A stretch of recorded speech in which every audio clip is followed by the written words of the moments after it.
So we're going to do a lesson 2.7, the classroom management artifact, and I went over it with you, and it was a pretty lengthy assignment, just going over, and it was nice to break it down to see what we do every day and the pieces that I didn't realize, fit into different categories. But again, the open-mindedness, it reminds me to remain flexible and responsive to the student's diverse need. I have 4 very different children in this room, students who, some are behaviorally more complex. There's no single strategy in our classroom. We have one student who's on a regular token board. We have the other ones who are doing the AB, which is basically cool, not cool language. But we do, I'm always implementing behavior plans with some empathy rather than rigidity. However, these kids also, I need to maintain that high expectation. And I may be empathetic to what they're going through, but I also need to maintain that because a lot of these behaviors that we do see in our classroom are so non-functional, even in this building, that if they were to go in the community and engage in some of these behaviors, it could put themselves or other people at great harm. And so that's where I'm always looking, is that my job is to make these kids safe, employable, and enjoyable. And if I can make those happen, their quality of life is going to be much better. So, again, always self-reflecting, what's working, what's not working. And I also make data-driven decisions. We've talked about, going back and avoid reactive responses because it's easy to be reactive to the situation when someone's screaming at you. But also I can examine my own biases, consistent and instructional choices, but I also have to be really self-reflective of where am I that day? How am I feeling? What am I bringing into the building? And there are times where I have to say to my staff, I'm going to have to step away from this student today because one, I'm either feeling way too empathetic over what I'm seeing, or I'm being really rigid and I'm not having it today, and I just need to take that break. And curiosity, seeking out research-based practices, asking questions about student behavior, exploring strategies. I've written an FBA, and I did like writing. I actually liked writing the FBA because I think it gives a lot of different information, and if you're really looking at those pieces, you can kind of break it down and say, what is the function of that behavior? And always not having the assumption that a behavior is willful or fixed. However, there are underlying functions of skill deficit or environmental factors. What I have seen with a few of the kids is, and this is every kid and every student, is that these kids can sniff out the weakest link. And so this student is very, very capable of doing this, but will allow you to do it and prompt you and wait for you, prompting you to do it for them. And so that's another piece that I really am having to kind of work through with my staff is you're being prompted. Do you know you're being prompted? And educational equality, that really, really is a number one thing, is that these kids need to have a safe, inclusive environment where they all have meaningful opportunities to learn and succeed. And if that means that they do have to go work a reset plan, or they aren't getting all their A tokens, or maybe they're having a great day, and we're reinforcing that, because consistency and collaboration and the use of data.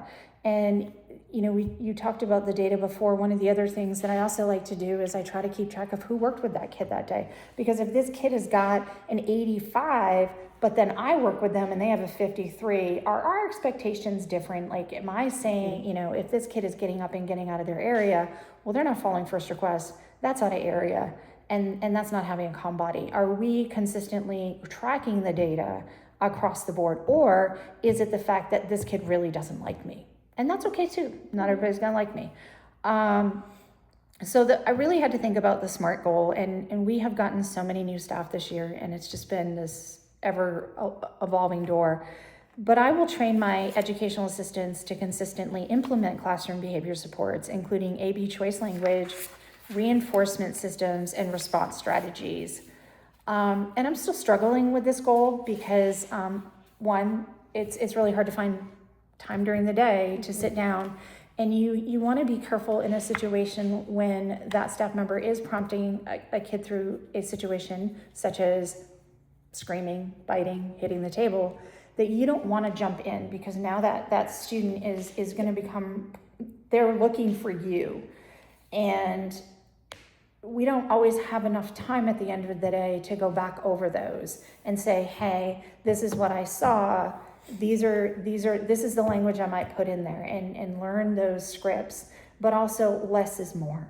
Yeah. We need as adults to stop talking and just sit and listen and feel it out, and not feel the need to fill that space. And so that's kind of a hard thing. Like I said, we've known each other for a very long time, and I think that training staff in this job has literally been the hardest part of my job, because it's not a natural response for some people to not, they want to fix it, and versus let that kid sit there, feel it. And we do have a response team if we need to take this kid and reset them and come back. So you got new staff. So how do you stay consistent with behavior interventions while adjusting to the individual needs of students day to day? What I did, and what I've found to work out the best, is we have our behavior intervention plans, but a lot of times those intervention plans, the lingo, the wording we have to put in there, it can be quite confusing. So what I did is I broke our behavior plan down, and I have what I like to call either behavior plans at a glance or like a behavior protocol. And I break it down to proactive, reactive, and then there's even a section of verbiage of like what we say to each kid. It's individualized to that student's plan. This is the verbiage we use. This kid, we used an AB token board. This kid, we're using a straight 5 token board. So that those verbiages are very different. So what is this kid's reinforcement system? We're tokening him more frequently. So all of those things are laid out, because I also have to think a lot of our kiddos go to ESY where we are not. And so this plan is something that we implement in the classroom, but also it's something that can go to ESY. And it's written to, like, when a kid does this, this is how you react. If they do this, then we do this. It's very broken down, and that helps with consistency, not just with the staff rotation, but also you can send that to ESY, and hopefully those staff will continue that plan, and that consistency also goes throughout the summer for those kids that go to ESY, because we've had kids come back and the plans were not followed, or there wasn't enough information given. So the students ESY that's supposed to continue the consistency actually had the opposite effect, because they did not run the same plan that we have done. So you're going to love this question. When staffing is tight, what has helped you keep expectations high while still being trauma-informed and equitable with students? It sounds pretty weird, and I've had parents question me when I say this, but I have individual goals for my kids, but I always keep the same expectations for my kids. And I keep them higher expectations. And they're like, what do you mean? Because I've found over the years, the higher expectations that you have, your students will rise to those occasions, because they want to be successful and they want to make their teacher proud. And it's very hard to do that. Yes, like you said, we have to